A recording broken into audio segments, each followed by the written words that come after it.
exploring Bill Cunningham's iconic photography archive. What happens when a legendary photographer's most guarded secrets finally see the light of day? The mystery surrounding Bill Cunningham's hidden treasure trove of images has captivated the art world for nearly a decade. And now, everything is about to change. Picture this. A man so intensely private that he refused a career retrospective at the Metropolitan Museum of Art, yet spent 4 decades documenting the most intimate moments of New York City's social fabric. Bill Cunningham, the enigmatic street photographer who transformed fashion photography into a form of cultural archaeology, passed away in 2016 at 87, leaving behind a massive collection of unseen work that nobody knew what to do with. But here's where it gets fascinating, and perhaps a little controversial. This past July, the New York Historical Society made a groundbreaking announcement. They had successfully acquired Cunningham's complete archives. We're talking about tens of thousands of photographs, negatives, and slides that span an incredible 600 linear feet of storage space. Most of this material captures life in New York from the 1960s through the 2010s. But the collection also includes precious scrapbooks, news clippings, and sketches from his time covering Paris Fashion Week, where he even received France's Legion of Honor in 2008. For those unfamiliar with Cunningham's legendary status, let me paint you a picture. Starting in the 1960s, this man became the unofficial visual historian of New York City's fashion and cultural landscape. He was instantly recognizable by his signature blue French workman's jacket and the bicycle he pedaled across all 5 boroughs to capture his shots. The New York Landmarks Conservancy was so impressed by his contribution to the city's cultural identity that they designated him a living landmark in 2009, a rare honor indeed. For nearly 4 decades, Cunningham served as a photographer for the New York Times, where his On the Street and Evening Hours columns became must-read features for fashion enthusiasts and cultural observers alike. His influence was so profound that Anna Wintour, Vogue's editor-in-chief, once famously declared, "We all get dressed for Bill." Think about that for a moment.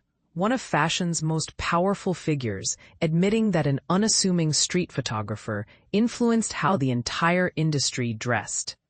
Louise Mirrer, president and CEO of the New York Historical Society, couldn't contain her excitement about the acquisition. "We are absolutely thrilled to have been chosen as the permanent home for the Bill Cunningham archive," she stated. Bill, who famously transformed fashion photography into cultural anthropology, stands alone among American chroniclers of social life in New York. But here's where things get emotionally complex, and this is the part most people miss. Cunningham was notoriously protective of his work and fiercely private about his personal life. He lived an almost monastic existence, choosing simplicity over the glamorous lifestyle he documented daily. His refusal to accept the Met's retrospective offer wasn't just modesty, it was genuine fear. At a 2014 event, he expressed deep concern that his images, not all of them flattering, would fall into improper hands. The man who spent decades capturing candid moments of others was terrified of losing control over his own narrative. This raises some thought-provoking questions that deserve our attention. Should an artist's desire for privacy be respected even after death? Or does the public have a right to access work that documents our collective cultural history? Alexandra Lebenthal, one of Cunningham's frequent subjects, seems to believe the archives have found their proper home. Everything Bill did was such an important remnant of who he was and what he represented to charities and people in the city, she explains. "I feel the archives have found their rightful resting place." The New York Historical Society isn't new to showcasing Cunningham's work. In 1976, he personally donated 88 of his silver gelatin prints to the museum, perhaps one of his rare moments of sharing. The museum featured some of his work in a 2014 exhibition called Facades, which displayed images of models in period costumes posed against historic New York City buildings. 2 years after his death, they held another exhibition that offered visitors a rare glimpse into his personal world, displaying not just his photography, but also his iconic jacket, bicycle, Valentine's Day letters, cameras, and hats from his pre-photography career as a milliner under the brand William J. Deborah Schmidt-Bach.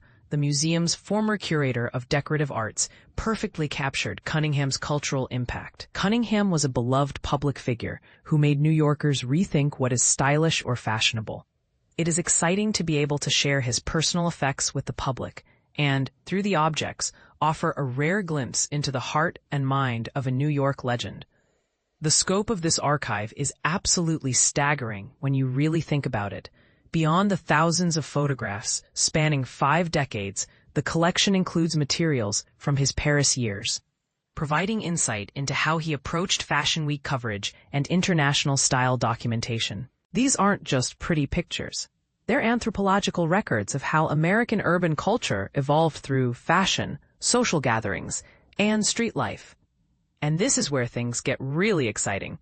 Museum staff members are already hard at work developing a new exhibition based on the archive's materials. Imagine walking through galleries filled with never-before-seen images that capture moments of pure spontaneity, the kind of authentic human expression that social media has largely replaced with carefully curated poses. But let me ask you something controversial. In our current age of constant surveillance and smartphone cameras, was Cunningham's approach to street photography actually more ethical than what we do today? He captured genuine moments without permission, yet somehow his work feels more respectful and artistic than the endless stream of photos we take and share without consent. How do we reconcile this apparent contradiction? The timing of this acquisition feels particularly significant. As New York City continues to grapple with gentrification, rising costs, and cultural changes, Cunningham's archive serves as a visual time capsule of authenticity. His images remind us of a time when fashion wasn't dictated by algorithms or influenced by sponsored content, when style emerged organically from the streets and reflected genuine personal expression. What makes the story even more compelling is how it challenges our assumptions about fame and legacy. Here was a man who could have leveraged his connections and reputation for personal gain, yet he chose to live simply and focus entirely on his craft. In a world obsessed with personal branding and social media presence, Cunningham's approach seems almost revolutionary. So here's my challenge to you. As these archives become publicly accessible and we get our first look at Cunningham's hidden treasures, how should we balance our curiosity with respect for his original wishes for privacy? Should museums have the right to display work that artists were hesitant to share during their lifetimes? I'd love to hear your thoughts in the comments. Do you think Cunningham would approve of this archive being made public? Or are we violating the trust of an artist who valued discretion above recognition? And perhaps more importantly, what can his approach to documenting authentic culture teach us about how we capture and share our own experiences today? Uncovering Upper West Side Style, from Bill Cunningham to local gems. Imagine stepping onto the Upper West Side and feeling like you've stumbled into a bustling fashion runway. But instead of high-end models, it's the locals going about their day. That's the vision Bill Cunningham, the legendary New York Times fashion photographer, captured through his lens. Now, this iconic New Yorker's vast archive of photographs, negatives, and memorabilia is set to take residence at the New York Historical Society on Central Park West. It's a treasure trove of New York style story, waiting to be explored. For over 5 decades, Cunningham pedaled around the city, snapping pictures of what people wore as they lived their lives. To him, fashion wasn't just clothes. It was armor against the everyday grind. As he said in the 2010 documentary, Bill Cunningham, New York, fashion is like a suit of armor to survive the reality of everyday life. This perspective invites us to look beyond the surface and appreciate the creativity and self-expression in every outfit. While the New York Historical Society prepares to unveil this treasure, what does the current state of fashion look like on the Upper West Side? Well, it's a mixed bag. When you spot someone with impeccable style, you might wonder if they're a visitor. We Upper West Siders pride ourselves on looking good. But let's face it, the typical resident might have more pressing concerns on their mind than coordinating their outfit. It's not that we lack style. It's just that it's not always front and center. Mornings can be particularly revealing. Dogs bounding out for their first walks of the day are often accompanied by owners who seem to have dressed in a hurry, perhaps grabbing whatever was easiest to put on. It's almost like adult teen angst, where getting dressed becomes a last-minute decision. I've been guilty of showing up to the park with my shirt inside out, the care instructions flapping like a forgotten price tag. Fortunately, our furry friends don't judge. Despite the occasional casual morning, the Upper West Side has a rich history of style. This neighborhood birthed Lady Gaga and was home to Charivari, the boutique empire started by Selma Weiser in 1967. Charivari, named after the French word for uproar, became a hub for avant-garde fashion, launching the careers of designers like Marc Jacobs and Yohji Yamamoto. Charivari's influence extended beyond the neighborhood, making the Upper West Side a must-visit destination for those seeking the latest trends. Another style icon who held court on the Upper West Side was Lindell Cohen of Off-Broadway Boutique. His shop, located on 72nd Street, offered everything one could imagine for dressing up, from dramatic hats to sensational ensembles. But perhaps the most remarkable thing about Off-Broadway was Lindell herself. She had a way of bringing out the best in everyone who walked through her doors, enhancing their natural glamour. Lindell's impact went beyond her boutique. She was a frequent feature on Advanced Style, a blog celebrating beautifully dressed older women. Many Upper West Siders have graced its pages, suggesting that style isn't confined to a particular age or demographic. So what can we learn from Bill Cunningham's legacy? He taught us to look with curiosity and appreciation, finding beauty in the everyday. These are our streets, and we're all part of the show. By embracing this perspective, we can discover the unique style of our neighbors and share in their daily triumphs. Yvonne Vavra, a magazine writer and author of 111 Gründe New York zu lieben, 111 Reasons to Love New York, has been exploring the Upper West Side since the early 2010s.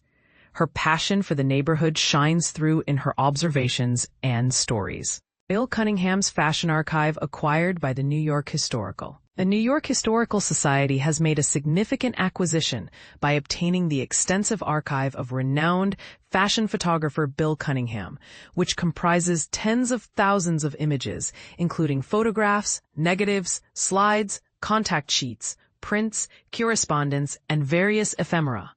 Bill Cunningham was not just a photographer, he was a pivotal figure in the fashion world during the late 20th century, recognized as one of the most influential trendsetters and style experts of his time.